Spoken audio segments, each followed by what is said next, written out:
Welcome to the Steady On podcast, where God's hard truth meets your hard story. I don't need to tell you that life gets hard. Life gets hard, really hard. But God's faithfulness is still active and alive in our hard. And these episodes are dedicated to remembering and claiming the promises of a faithful God. I'm your host, Angie Bauman. I'm a pastor and Bible teacher, founder of Steady On Ministries, and creator of the Step-by-Step Bible Study Method. But more than that, I'm a trauma and abuse survivor who carried a heavy weight of shame and worthlessness for many years.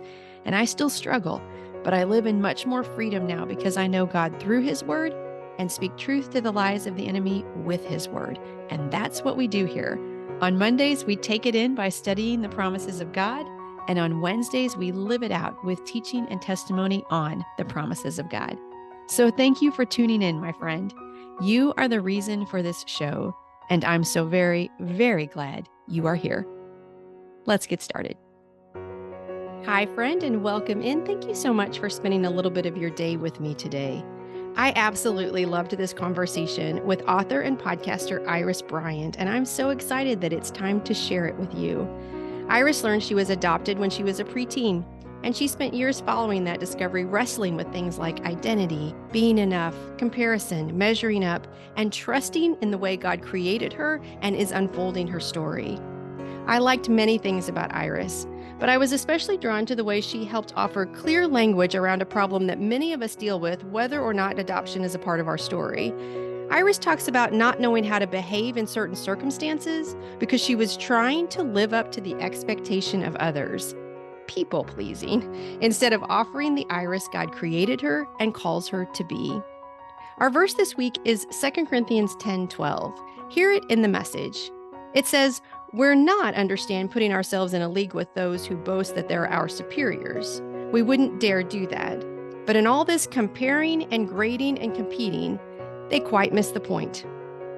Paul's words about those who think they're superior missing the point rings true for all of us as we compare ourselves to others, or as we compare ourselves to the us we think we should be, or what others think we should be, or what we think others think we should be.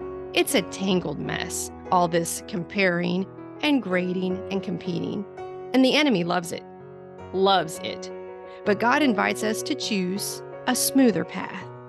I hope this episode with Iris is one way God shines light on that smoother path for you. Let's listen in. Iris, thank you so much for joining me. Welcome to the Steady On community.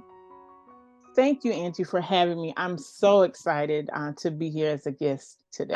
I'm really excited about learning from you and hearing pieces of your story. So just start us off. I know one of the things that you talk about is learning that you were adopted and how that really kind of shook your identity. It felt like a question mark. Why did that bring your identity into question? It brought my identity into question because of the way that I found out I was Okay. adopted. I grew up in a small town, and I had heard for many years, like on the playground, even in church youth group, hearing little whispers, catching notes that were passed around the church. And because I thought they were just mean children, I didn't believe the things that they were saying. I didn't believe I was adopted. So when I learned the truth, I actually found my adoption papers. And when I talked to my parents, and shared with them that I found the adoption paper early. Like I found it that night, and we had the conversation that same night. So whenever we had that talk, they were relieved that I knew. They weren't happy with the way that I found out. And then I just questioned, like, who am I? Like, and not in the and I was a child, so I was a preteen. So not this deep theological who am I, but just this question of where did I come from? Who do I look like? So I spent years like looking for resemblance in the faces of strangers because I didn't see that in my home. So that was the question of identity. Like I wanted to see someone that I looked like. And at that age, that was the best way I could articulate it. And looking back, it was connection. There were just questions about like family resemblance and all the things that characteristics that like I saw with my siblings that they had from my parents. I didn't feel like I had that. So that was that big question mark. Mm. The biggest piece for me at that time. Yeah. You have siblings that are biologically your parents? Yes, Uh-huh. there were my parents had been married for about 13 years and had not they had not had a child.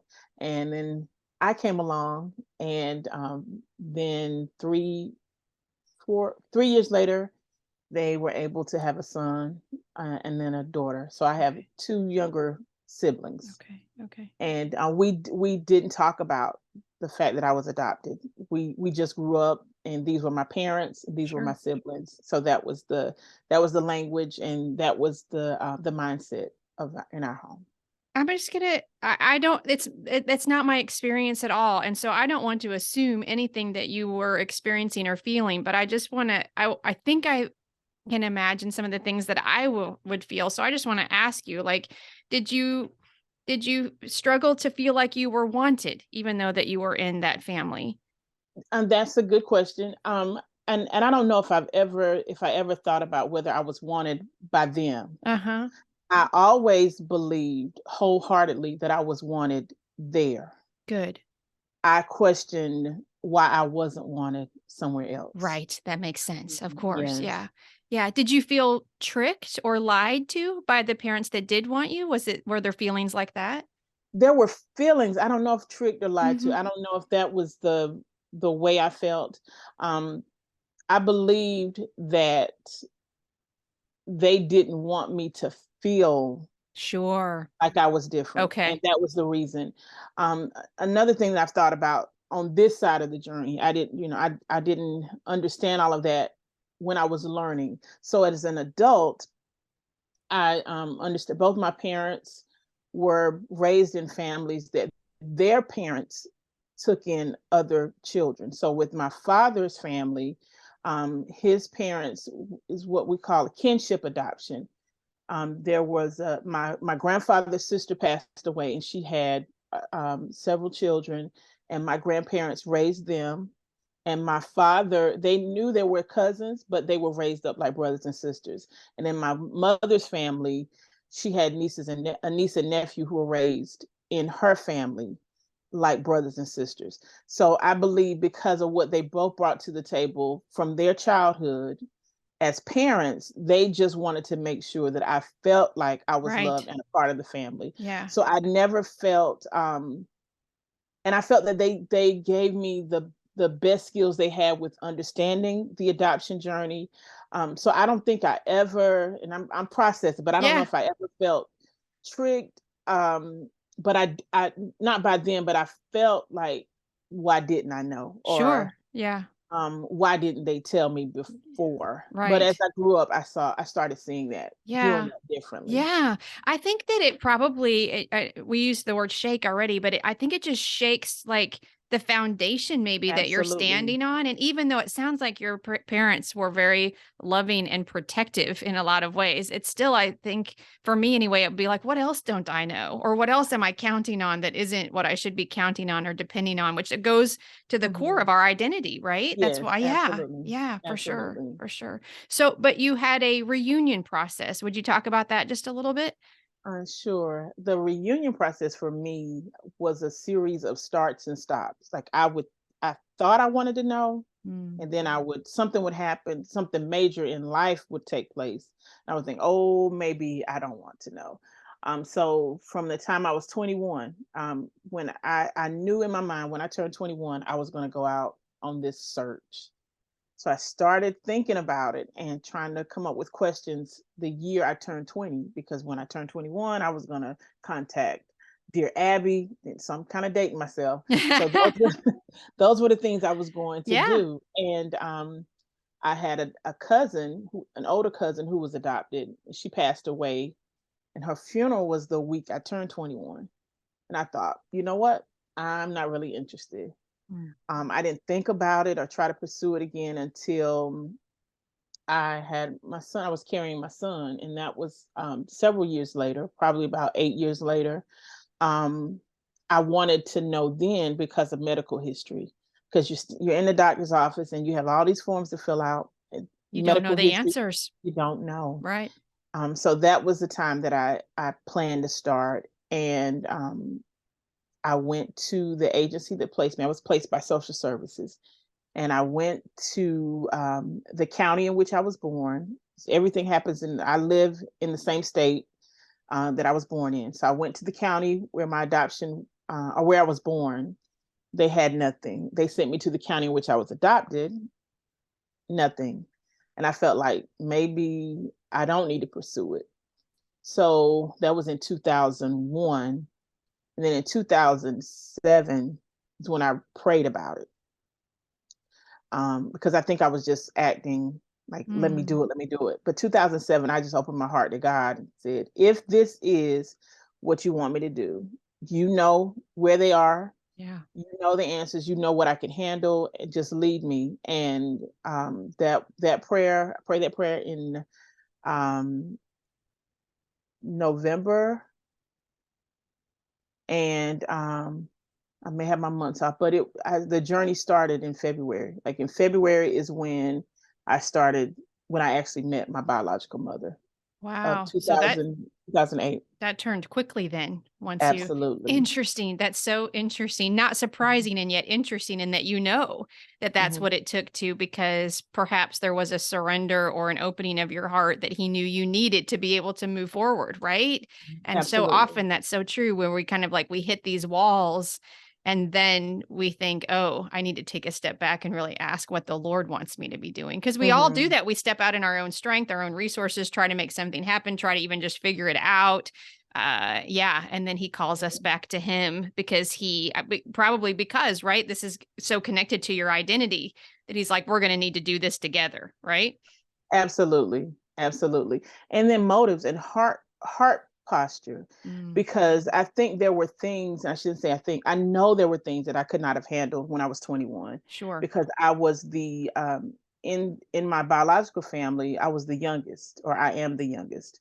So I had spent many years creating my own scenario of what this family was like, and in my mind I was always the oldest child.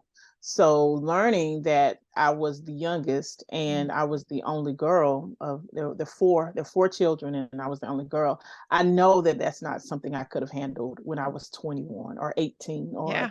early on in the journey. Because that changes everything. Isn't it so interesting Yes. somehow that we have these expectations that we don't even realize we have, but the Lord knows we have them and the Lord works to help us. I think that's why he shines the light one step at a time, right? Because if Yes. you look too far down the road, it's too much, right? It's too much if you Absolutely. know it all at one time. You write Mhm. about or talk about the fact that during the reunion process, you felt this like pressure, or felt maybe just this natural response when people would inquire to say, I'm okay. I'm okay. Would you talk a little bit about that? What was that about? Sure. I said it all the time. If I were like in a situation with the biological family, how are you? I'm okay. And I wasn't, but it was an automatic response. I could be sitting on the side of the bed crying about that part of the journey, but I felt that I had to say I was okay for several reasons. And I was wrong about all of them, but I felt that if I indicated that I wasn't okay, or that I had questions or doubts or fears, or I was angry, then I would be rejected again. I felt that if I asked the questions that were like on my heart, that I felt like I should have, I had a right to know, that I might be infringing on someone else's right to remain silent. And I needed to be okay, because the last thing I wanted to happen was to cause my questions or fears to upset the apple cart.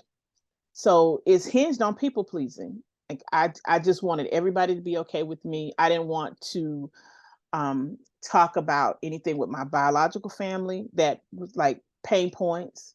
And then at the same time, I didn't want to share too much with my adopted family, because I didn't want them to feel like I was hurting. So I just wanted to be okay for everybody. And I was not. I I was not. think that thank you for saying that and for sharing that. I think that's incredibly insightful inside yourself to know. that you were saying it, that why you were saying it, that you were aiming to please people. What you said about, like, I was afraid to be rejected again, or I was afraid, what I hear you saying is I was afraid to be too much, right? I was afraid to need anything because I thought my needs might be Mm. too much, or might be um not, they don't, well, they want to hold them, or they wouldn't help me. Maybe I'd ask for help and I wouldn't get it, or, I can just imagine all those things. How long do you think that process took before you were able to be more yourself or less okay? Years, Mhm. years. I remember having a conversation with my biological brother, and it wasn't about the I'm okay, but it was about measuring up. Mhm. And I said, I don't know what to do. Like, I don't know what I'm supposed to do. And it was a very, like, a natural situation. It wasn't anything that was complicated. And he said, what about just being Iris? And it was like a light bulb, like, just be Iris? And he was like, yeah, just be you. Because he talked about this, like, he felt like he had to deal with two different sisters. Like, when I was on the phone, I was just very talkative and I was open because we were sharing one-on-one. But when I was in a setting where it may have been the other siblings, or it may sometimes there was the two of us face to face, I would withdraw. I like went into myself, and he was like, "Why? Are you okay?"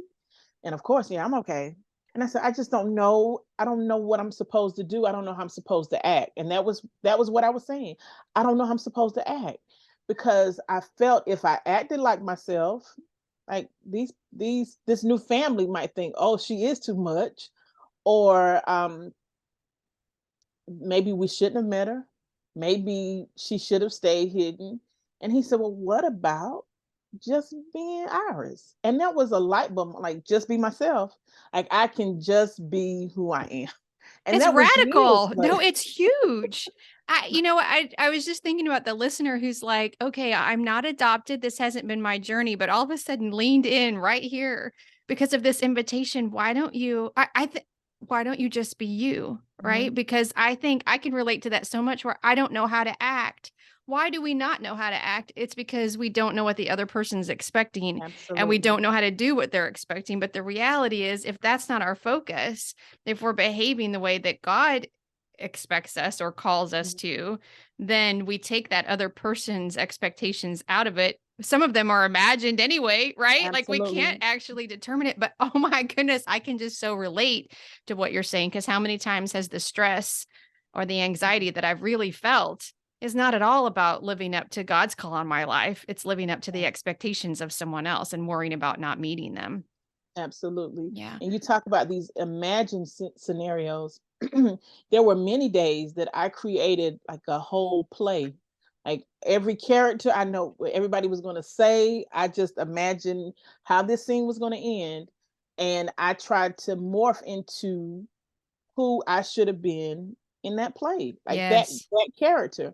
But it was so freeing when he said, just be Iris. And I remember jotting down in a notebook, just be Just be Iris, like, Iris. just be Iris. Yeah. That was freeing because if and he did, I'm creating his image and God's image and his likeness, and my quirks, he's okay with them.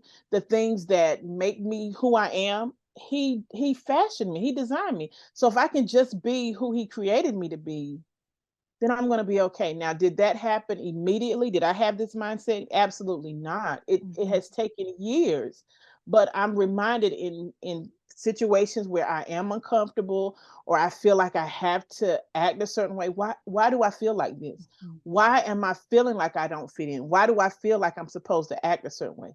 Just be Iris. Yeah. Yeah. And and I'm freer when I can just be Iris. Yeah. The Iris that God has called you to be, right? The Iris that Yes. God created in his image, as you said so well. And that to me points to being more solid in your identity. And I'm wondering what kind of practices help you, did help you get there and help you stay there. How did you become more solid in your identity? And I want to answer that question thinking about this adoption journey because Yeah. I really believed that by meeting my biological family, I would be solid in my identity. The question marks That would would be bring the gone. answers to the That questions, that right? would bring the Yeah, I answers. get That's it. what I thought. Yeah. But after I met them, I realized that, there's still things in me that I'm still questioning, I'm still struggling with. So it didn't have anything to do with making a connection with earthly people. It had everything to do with asking him to show me who I was. And as I went through that adoption journey or the reunion process, as I went through the reunion process, there were always these like pieces of the puzzle that I felt like were being put together. Like I had all of these question marks and he was putting the pieces of the puzzle together.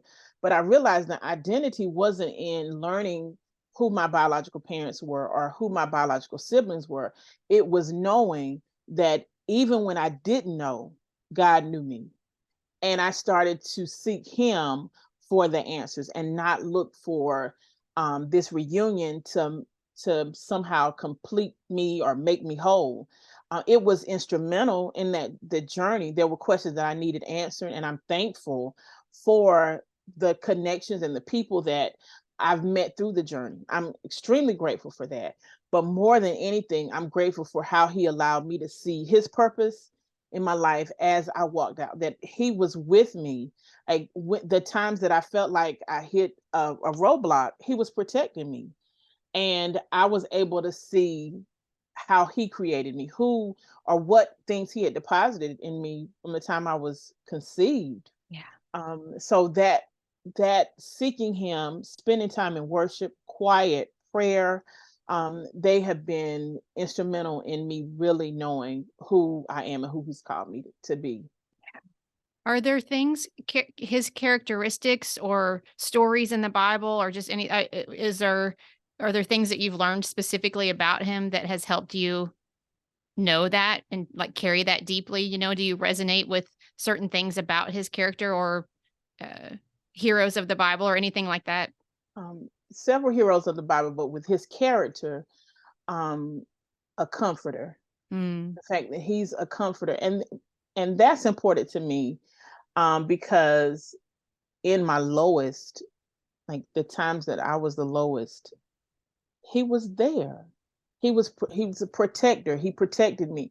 Like I had a lot of questions. There were a lot of unknowns, and in the midst of the unknowns, like the from the time of my conception until the time I arrived, or I was placed in my parents' home, there are a lot of questions, and I may never know the answers to them, but he does. And he was with me. He protected me, and he just guided me. So those things were very important. The biblical character that I identify with is Esther, mm, and the fact that she was in this palace and she was told to hide her identity. So she couldn't reveal who she really was until the set time, and I really identify with her. I love to read all kinds of Bible studies about Esther because it's like there's something new that unfolds to me each time I read or study about her. But the fact that her identity was hidden, and that she was taken care of by somebody who was not a biological parent. right. That her story resonates with me, and then she gets to the point that she makes a declaration that we're going to call a fast, and I'm going to go before the king on behalf of this nation. And I think about that in the work that I do with adoptees. Like I've just stepped into this space, and I'm grateful for the opportunity for platforms like this to just use my voice, because for many years I didn't talk about the adoption. I didn't utter anything about it, but once I started speaking about it, there was this freedom that I felt, and just being able to talk to others who have been adopted, who we don't have the same story. Like our origin stories are different, Yeah. but there's a thread. Like there's this thread that's common, and I'm grateful that God has allowed me to share. So I definitely identify with Esther, and there are a couple of other characters too, but I'll I just say see. Esther Yeah. for Yeah. No, now. thank you for sharing that piece of your heart because I can totally see. And I see you are an Esther. I see you using your voice for people who either aren't ready to use theirs or can't or feel like they don't have one. And I just think that's a beautiful way that God is unfolding this story, continuing to unfold this story. And the thing that I learned, because similar but different, I didn't talk about my abuse for years. And I really thought, what good does it do? But it does the good that you're talking about, because it helps people feel less alone. And even if our stories are very different, some Mhm. of the things that we're feeling or the lies the enemy is telling us or these things that we're dealing with are very similar. And when we can link arms, it doesn't mean mine's all worked out. Mine's a mess still too, but we can we can continue to point each other to the faithfulness of God and Absolutely. overcome the things that would threaten to keep us stuck or down. So, yeah. So thanks for sharing that. I want to just I want to ask one more thing, and that is that you've talked about not feeling your ability to measure up maybe. And I think that goes to comparison, right? We're either comparing Mhm. ourselves with other people or we're comparing ourselves with what we think we should be or any of that. What role does comparison play when we feel like we're not enough, or how does that relate to identity? Any of that? Would you speak to that? Sure. Comparison, and I don't know who used this quote or who spoke this, but like it steals our joy. Yeah. Like when we're thinking about how we view ourselves in light or looking at someone else, um, it it's hard because you're expecting your story to maybe end the same way, or you expecting the same thing to happen. So when we think about comparison, even about where I should be on this journey, I should be doing a little better than this, or maybe this shouldn't be happening, or this should be happening. I should be Um, over this by now. Yeah, yes. right? Yeah. Yes. um or even the thing, like, you may know other people who have been abused and they're not talking about it, and I know others who are adopted and they don't want to talk about it.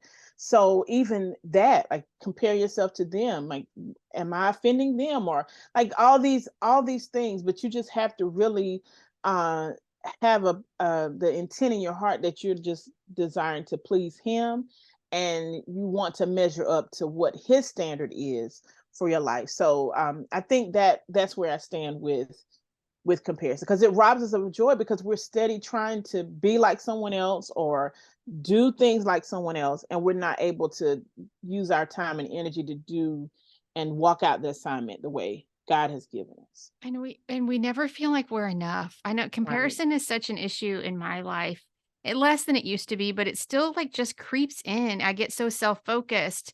And when I feel like I'm inadequate or when I feel like I'm not enough, whether I'm not doing enough or inside I'm not enough or I'm too much actually, which makes me not Hmm. enough because if I was more, I would not be so much. Do you know, like all of that, Right. it's all just a mess. And when I realize I'm doing that, it really is because I have it's an identity issue. I'm very It is. focused on myself. I'm looking Mhm. right and left and deciding that what God has called me to do isn't enough, or just living that out, as you're saying, isn't enough, and that I have to be more than He's called me to be. And it is a thief. It just absolutely is a thief. So, Yeah. yeah, yeah. You are a gift, my friend. And Thank you. I just really appreciate your willingness to share this journey with us. I think, as you said so well, our stories are not the same, but these things that are underneath it about where our identity comes from, making up the stories, being comfortable being us, trusting God's call on our life, knowing that He knew what He was doing when He created us the way we are. Yes. Those are big issues for all of us to wrestle with, and we're all better for it. And so thank you for pointing us to him today. Thank you so much for this opportunity. Yeah, you are welcome. So Iris can be found at irispbryant.com. She is featured in a book with other authors called How I Got Over, and her podcast is Adoptees in Arms. Anywhere else that you'd like to send the listener? Certainly, if you are an adult adoptee, we do have a community called adopteesinarms.com. It's newly launched earlier this year, um, as an opportunity to link arms and to help adult adoptees find hope and healing in God's word. I So love that that. community is open. Yay. I will put all of those things and other places you can find and follow her in today's show notes. And again, one more time, Iris, thank you so much for serving us today.